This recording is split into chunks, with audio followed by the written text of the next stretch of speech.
Hello everyone, I'm Tony from Architect Fitness, and in this video, we're going to be talking about why I shaved my beard.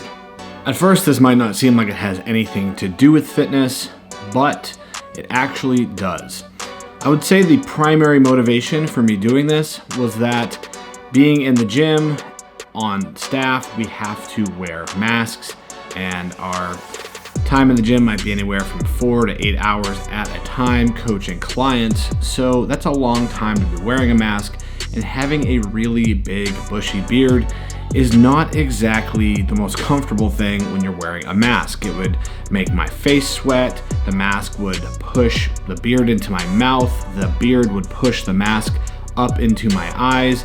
It just was not a pleasant experience. And that was really something that had been on my mind to do for a while, but I did really enjoy having a beard. Overall, it's pretty simple. I don't have to worry about shaving that often. I don't have to trim it that often. And so it's just a very easy way to live my life. However, I saw a photo of myself the other day when I didn't have a beard. I was in my early 20s, and I thought, I really haven't seen myself for a long time without a beard, so maybe I'll shave it off. And the real thing that hit home for me to do it was that over the next 90 days, I am going to attempt to lose about 15 pounds of body weight. Now, if you follow our blog or you are on our email list, you will have read our blog about why the next 90 days are so important for your health. And the reason that is many people gain 1 to 5 pounds over the holiday season and actually never lose that weight. And that doesn't seem like much, but let's say just at the minimum you're gaining 1 pound a year and not losing it. That's 10 pounds between 20 and 30 years old, and another 10 pounds between 30 and 40 years old. And if you're on the higher side of that, up near the 5 pound mark, obviously the damage is exponential at that point. So a lot of people are going to put off starting their weight loss journey, or just whatever their fitness goal is. They're going to put it off until after the first of the year. That's very common. I've worked in so many different gyms. I own a gym now, and what I've seen over the years is that they have this transition period of people going back to school, teachers, professionals, people with children. Their schedules are changing because the school season is starting.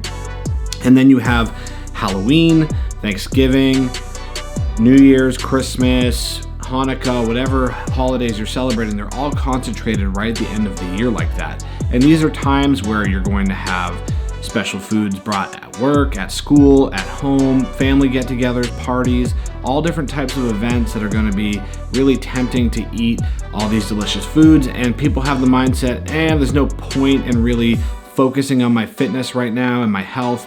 I'll just start after the first of the year, and that's why you see that big rush with the New Year's resolutions.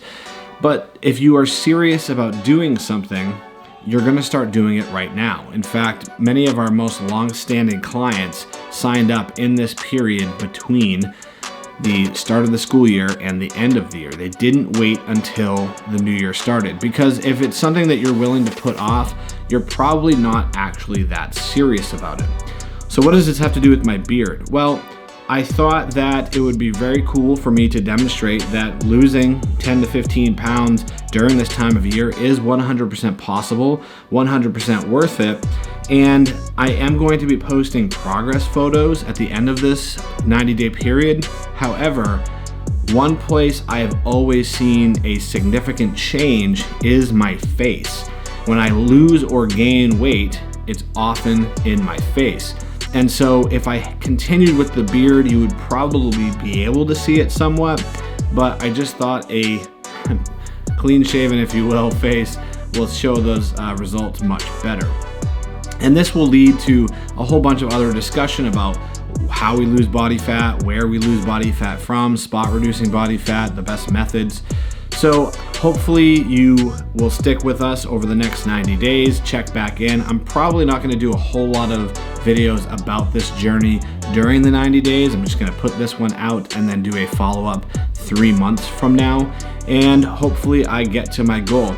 Just a little backstory for those of you that might not know, I had some significant health issues previously that had to do with my heart. A lot of it was out of my hands. It wasn't about lifestyle choices or anything like that. It was kind of based on doctor error, if you will. And that led to a significant amount of weight loss. At one point I was up probably a little bit over 315 pounds. Once I started to get that sorted out, I had dieted down to 251 pounds. I had the goal of being 249 because it would be back closer to 200 pounds than it would be to 300 pounds.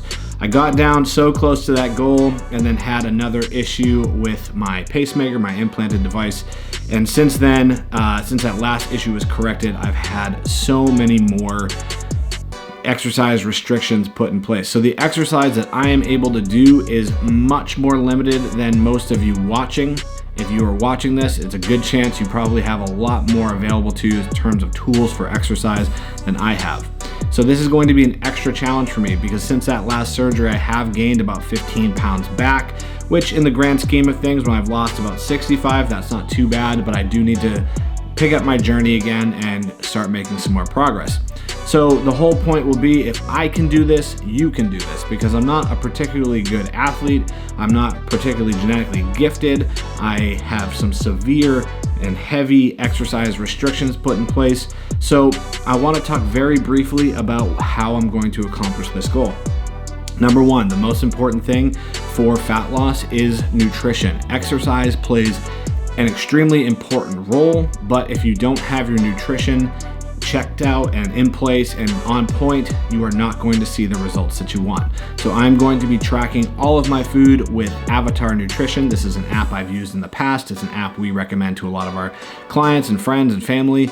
It's very affordable. I believe right now it's $10 a month. And if you use promo code KODDY, you'll get 10% off of your monthly subscription. So I'm going to be tracking all of my food in the Avatar Nutrition app. Number two, I am going to be aiming for 25 grams of fiber per day. This is something I typically struggle with. I usually get 20 plus, but getting to that 25 or more mark can be difficult sometimes with the foods that I tend to enjoy. I'm going to be exercising 2 to 4 times a week with a minimum of 1 strength training session and a minimum of 1 running session. Typically, for most people, I would say do 3 strength training sessions a week to start and only add in cardio, if you will, if you are easily making those 3 strength training sessions a week. But for me, because my exercise selection is so limited with my strength training because of my pacemaker, I do have to rely a little bit more on running to just do something to stimulate my body and get some hard exercise in.